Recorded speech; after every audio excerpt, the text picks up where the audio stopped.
to just be a Mexican American when you're not fully delved into that side. Like, I could agree on Chris is saying, but I do take my time. I do go to Mexico. I embrace the culture. I have fun with people that I've never met before out there, and it's all love, and there's nothing that can stop that, so that's what, it's good that Coco came out during a tough time, because you can watch this movie and feel a little more hope again, and a bunch of other shit, because Coco is deep with the family side.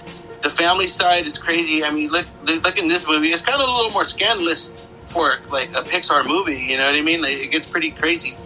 Yeah, I agree. There's a dark moment. You're like, holy shit. Yeah. And so I guess many people don't get that. And I guess if you were to do, like, we were saying, to do a more of a Mexican American, it would be darker. Like, that's probably why they don't do it as much. You know what I mean? So, I mean, they have done it. And it's always some Mexican American kid getting beat up for not knowing his heritage or some shit. So it's like, are we going to do that again? Like...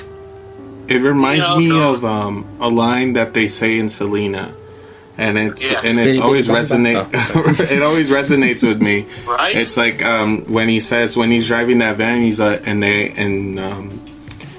Selena's asking their dad, like, why don't we travel to Mexico? Because she's so against going to Mexico, and he says, if we go across the border, they're going to criticize us for not knowing proper Spanish, and we have to be extra.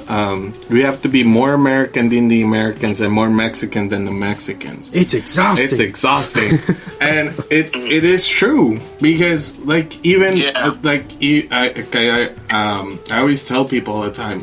It's like me growing up in the punk scene. I was always called white. Why? Because I listened to white boys screaming, and some of those weren't even white boys. They're like Bad Brains, who were black from DC. So and that's the culture that sometimes we lived on, because these people that were growing up weren't educated enough to know what Bad Brains were, what Depeche Mode was, or stuff like that, and. They were like, oh, you're listening to that white shit, blah, blah. And it's like, oh, okay.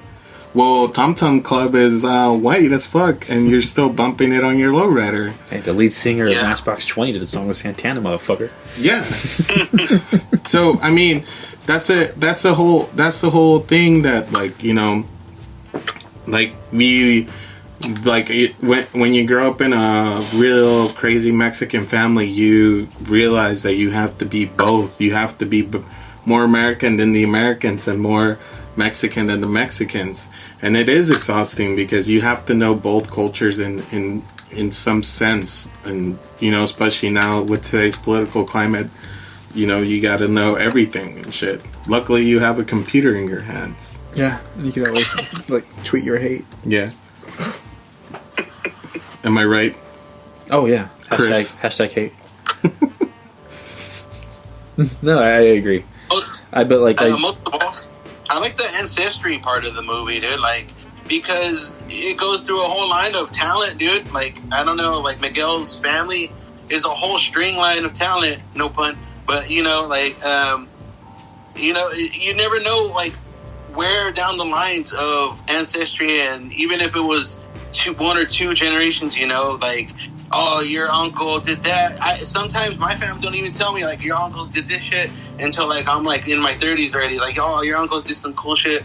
And I was like, what? Like, you guys never told me that when I was, like, younger? Like, I would have been totally into doing that.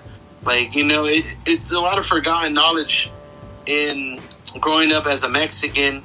But when I grow up and hear about it, it's just beautiful. And I was like, man, I can see why I'm like that.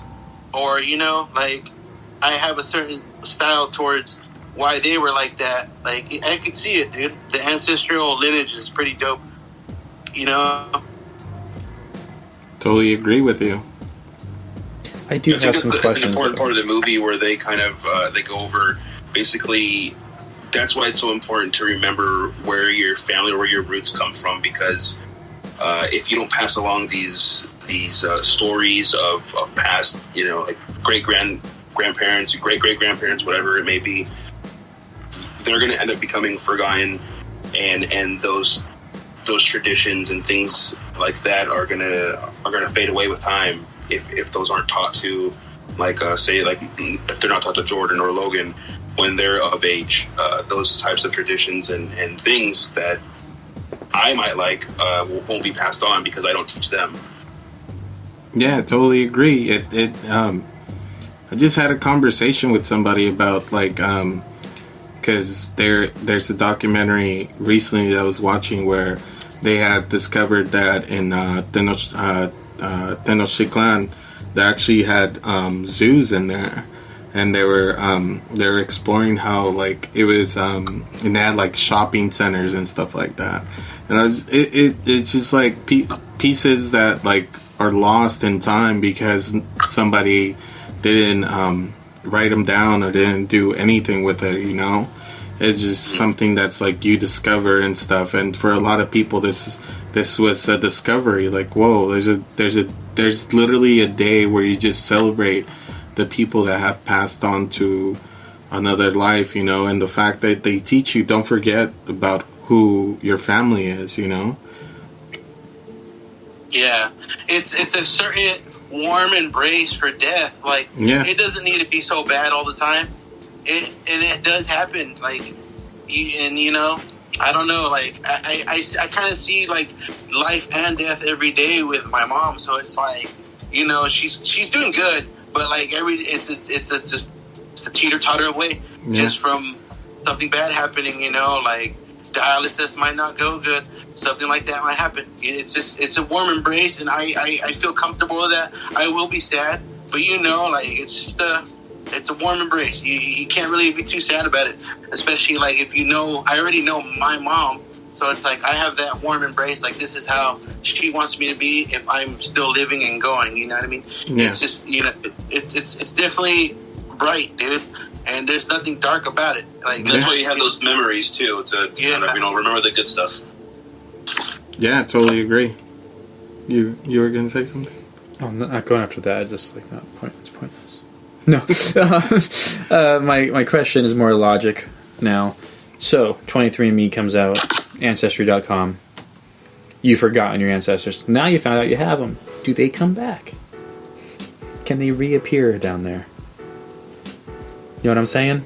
Yeah, I know what you're saying. Like so within the mythos. In the mythos, yeah. Like, I want to know more about this mythos. Like, what's going on? Like, is there a way to be brought back? That's an interesting that would theory. Be nice. That would be, like, something to... So you're saying, can you come back from the final death? Yeah, from the final death. You know how, like, almost his character, like, passed away. But what if I swab my mouth, send it in, and find out that fucker was my great-great-great-great-grandfather? And I remember him. Yeah, I remember it. And I got a picture. And then he's like, oh, I'm back. Where's my fucking guitar and knee? And, you know, like...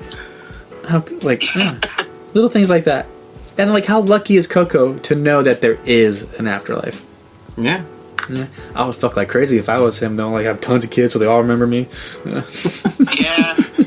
I never want to go. Kid going into limbo. The little kid going into limbo like that was a little twisted. But like, yeah. But like, he knows now. Like, he's like, I'm not afraid. Like, I know it's there.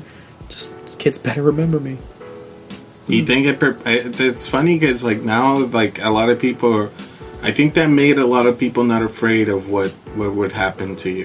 I think it helps, especially since, you know, everyone's getting older. You start seeing family members that you were closer to, not just like for old ones, but the closer ones that are going. So yeah, it's nice to look for something, and then, you know, you never know what could be true and what isn't. So like, it's always speculation cool to hope. Of everything. You never know. You might just will that into existence. Yeah. That could be where you go because you liked it so much. So, me, it's The Matrix, but and I'm going to see that girl in the red dress every day. Seen the girl in the red dress. And I'm going to go, whoa. Yeah, that's made me, which is cool because you want to ask more questions about it, which means you're interested. Yes, and I think that's basically what they aim to do. Yeah. So where's the sequel?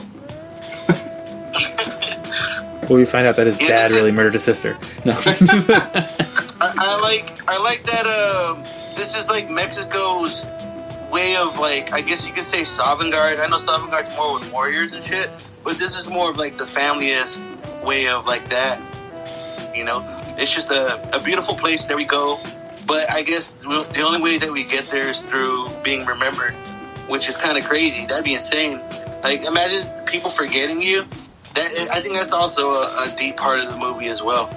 Like, if you're forgotten, then damn, like, are you really going to go anywhere after? Like, if you go into, like, this land or any other land like that?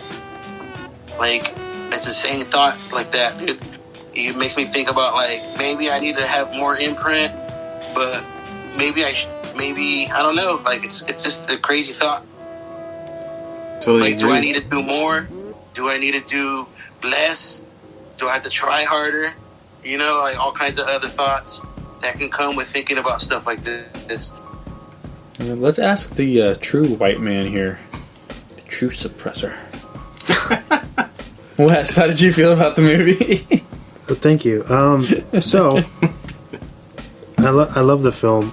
I feel like I was able to relate to it in a variety of ways. I'm adopted. My biological father was Hispanic, but I'm so detached from that. I have no idea who he is, essentially, you know. But regardless of that, my whole upbringing from, you know, within school and everything, I've been kind of like living in a border town, just like immersed in Mexican culture my entire life.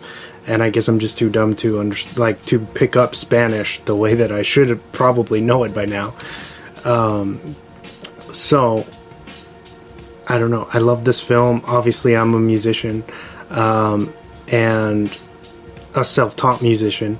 So I can completely relate to the character of Miguel in that way, with him, you know, teaching himself off of these old videotapes, because that's essentially how I learned guitar as well.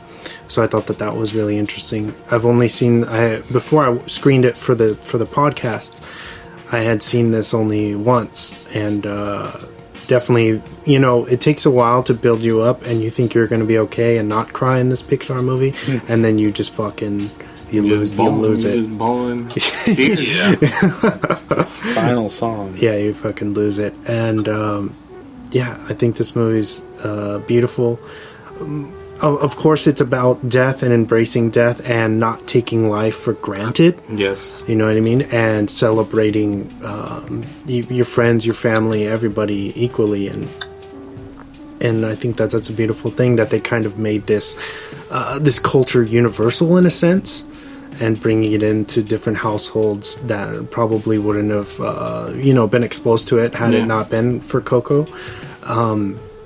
I do think it's interesting that Pixar was initially against the idea of this, because I think I read a while ago that Book of Life, they had came to Pixar before DreamWorks with the idea of Book of Life, and they're like, no, nobody's gonna want to see this. And, you know, Book of Life came out and did great. Yeah. Not nearly as great as COCO was received because of the power of Pixar, right? Yeah.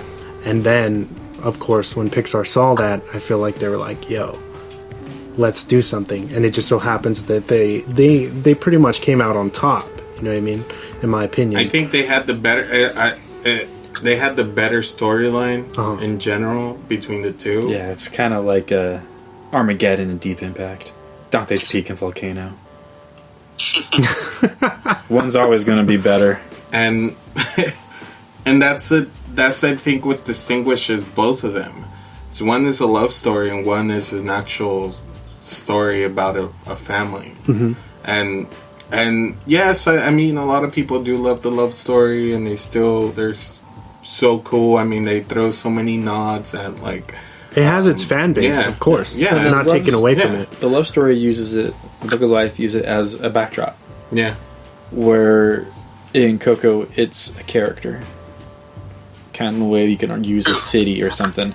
Like, they always say New York's just like a character. All those fucking New York filmmakers. They always say that. But in COCO, you could really see that. Like, they really... Because the love story could happen anywhere. Yeah. This one could only happen here. This story can only happen on this day, at this time, before sunrise. Yeah. So, and that's what I think